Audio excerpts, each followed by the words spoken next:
ఇటీవల బీజేపీలో చేరిన హుజూర్ నగర్ మాజీ MLA Shanampudi Saidireddy voice record social మీడియాలో వైరల్ అవుతోంది. పార్టీ మార్పు, బీజేపీలో చేరికపై తన కేడర్కు సైదిరెడ్డి నచ్చజెబుతున్నారు. పోటీ చేసినా అవతలి వారికే మన నేతలు మద్దతిస్తారంటూ సంచలన వ్యాఖ్యలు చేశారు. ఎన్నికలప్పుడు అవతలి వారికి డబ్బులు ఇస్తే ఎలా పనిచేయాలంటూ ప్రశ్నించారు.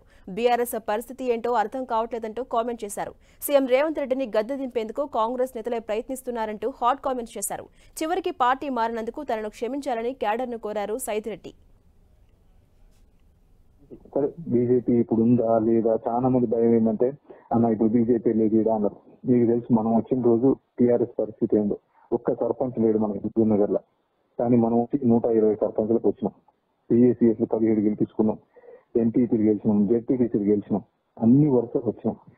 ఈ రోజు బీఆర్ఎస్ లో చాలా మంది వెళ్ళిపోతా ఉన్నారు. రంజిపేట గారు పోటీ చేయట్లేదు, శేఖర్ రెడ్డి గారు పోటీ చేయట్లేదు. ఇట్లా ఎవరైనా భయపడతా ఉన్నారు. ఎందుకంటే రేపు జరిగే పరిణామాలు ఎట్లుంటాయి ఏంటి అని. రేపు మళ్ళా రేవంత్ రెడ్డిని దింపాలా, అది చేయాలి, ఇది చేయాలని కొంతమంది కాంగ్రెస్ అనుకుంటా ఉన్నారు. అట్లాంటి వాళ్ళకి మళ్ళా మన వాళ్ళే సపోర్ట్ చేయొచ్చు. దీని లాస్ట్ ఎలక్షన్ పోయే కల్లా మళ్ళా మనమే ఆగం కావచ్చు. అందుకని వీటన్నిటిని దృష్టిలో పెట్టుకుని మీరందరూ నా ఏమంటు ఉంటారు అనుకునే నేను ఒక్కని పోయి ఏం చేస్తా, దాంట్లోకి నేను ఒక్కని పోయినా ఏముంటది, మీరందరూ ఖచ్చితంగా నా ఇంటి ఉంటారు చేస్తారు అనుకునే. కొంతమంది ఏంటంటే ముస్లిం సోదరులు ఉన్నారు, వాళ్ళకి బీజేపీ అంటే పడదు, బీజేపీ అంటే సైజన్నికి చేస్తారా అని. కానీ మీకు తెలుసు నేను మీకంటే ఎక్కువ ముస్లింని, దర్గాకు పోయినా ఎక్కడికి పోయినా ఇది నాకు సొంత కుటుంబం, ఇది లోకలు. మీరు ఆలోచించండి ఒక్కసారి.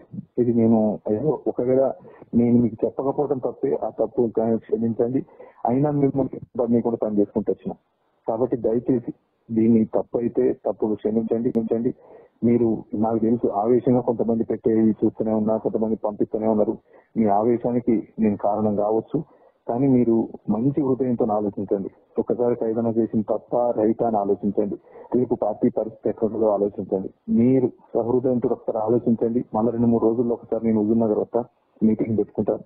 మీకు కోపం ఉన్నా ఆ కోపాన్ని ఒకసారి ఆలోచించి చూడండి. నన్ను ఒకసారి ఆలోచించండి. నేను చేసిన తప్పు అయితే క్షమించండి. మీరందరూ కూడా ఎట్టి పరిస్థితుల్లో సపోర్ట్ చేస్తారు. మీరు మీలో ఉంటుందనే నేను చేసుకున్నా, కానీ మీరు లేకుండా నేను ఒక్కడిని పోయినా ఆడ విలువ ఉండదు. మీరందరూ కూడా ఖచ్చితంగా నా ఇంటర్ రావాలా, వస్తారని ఆశిస్తా ఉన్నా.